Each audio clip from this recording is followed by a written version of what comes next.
Subscribe to our channel by clicking the subscribe button. Click the bell button and enjoy the latest uploads from our channel. Now see the fourth question. यहाँ पर जो हमें complex number दिया है that is equal to -3 के बराबर. तो z is equal to -3 मैं यहाँ पे कॉम्प्लेक्स नंबर को लिख देता हूँ.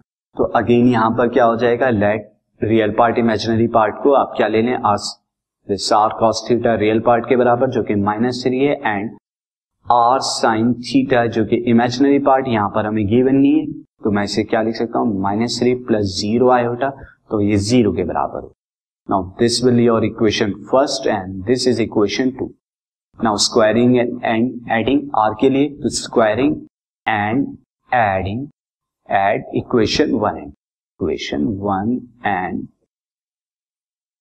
so in this case you will get r square cos square theta plus r square sin square theta is equal to -3 का स्क्वायर प्लस 0 का स्क्वायर, यानी दैट मीन्स r स्क्वायर जब आप कॉमन लेंगे तो cos square plus sin square theta 1 हो जाएगा, तो r स्क्वायर की वैल्यू कितनी है, -3 का स्क्वायर दैट इज 9 के बराबर. तो r की वैल्यू कितनी आ गई आपके पास, 3 मिलेगा. Now from equation 1 and 2, from equation 1 and 2, equation 1 and 2 से as you can see that r cos theta is equal to कितना हो जाएगा, -3 and r sine theta is equal to 0. अब मैं यहाँ पे r की जगह क्या लिख देता हूं, -3 पुट कर देता हूं.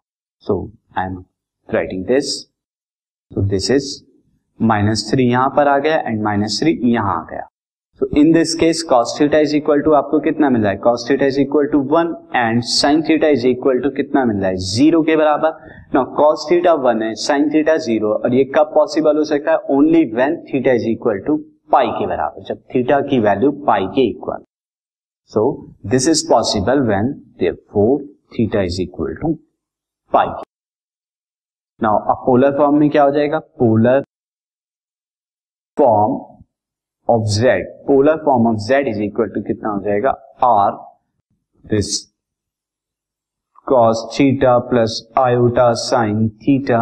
यहाँ पे r की वैल्यू कितनी आपको मिली, r की value is 3 and this cos pi plus iota sin पाई. तो ये आपकी पोलर फॉर्म आ गई. See the next question.